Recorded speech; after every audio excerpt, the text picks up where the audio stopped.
السلام علیکم ورحمۃ اللہ وبرکاتہ۔ میں محمد عبید فاروق۔ آج ہم بات کریں گے دل کیا ہے اور ہم اسے کیسے صحیح راستے پر لا سکتے ہیں۔ اس کے بارے میں کہنے والے کہتے ہیں کہ یوں تو یہ گوشت کا ایک چھوٹا سا ٹکڑا ہے، لیکن یہ ایک عجوبہ ہے۔ کہنے والے کہتے ہیں کہ یہ سادہ بھی ہے، عیار بھی ہے، بت کا بندہ بھی ہے، خالق کا پرستار بھی ہے۔ مجلس عشق میں دیکھیں تو مدہوش ہوتا ہے، عقل کی محفل میں دیکھیں تو ہوشیار بھی ہے، مسیحا بھی ہے، بیمار بھی ہے، فرما بردار بھی ہے، گنہگار بھی ہے، بے خبر بھی ہے، خبردار بھی ہے، یہ بکتا بھی ہے، خریدار بھی ہے، گل بھی ہے، خار بھی ہے، امن کا مرکز بھی ہے، برسرے پیکار بھی ہے، برسرے دار بھی ہے، سردار بھی ہے، طاقتور بھی ہے، لاچار بھی ہے، قتیل بھی ہے، تلوار بھی ہے، مجبور بھی ہے، مستحق بھی ہے، دوزخ کا سزاوار بھی ہے، جنت کا حقدار بھی ہے۔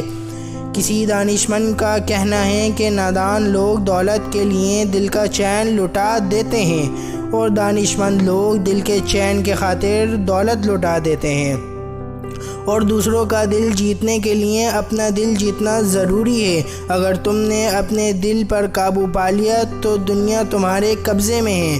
اور کسی عقل مند شخص کا خیال ہے کہ دل کالا ہو تو گورے منہ پر اترانا بے وقوفی ہے، اور بے وقوف کا دل اس کی زبان میں ہوتا ہے، اور عقل مند کی زبان اس کے دل میں ہوتی ہے۔ اور کسی نے خوب کہا ہے کہ 5 چیزیں دل کے بگڑنے کی نشانی ہوتی ہے۔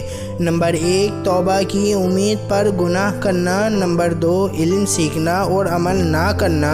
نمبر 3، اخلاص نہ ہونا۔ نمبر 4، رزق کھانا اور شکر نہ کرنا۔ نمبر 5، مردوں کو دفن کرنا اور عبرت نہ پکڑنا۔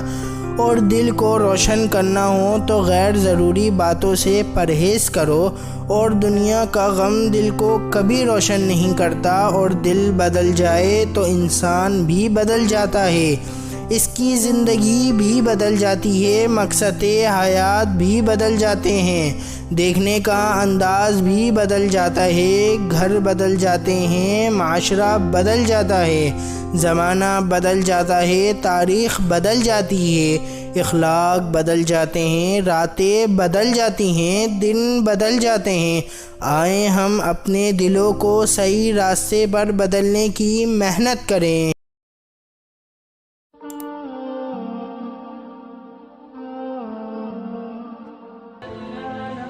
Thanks for watching.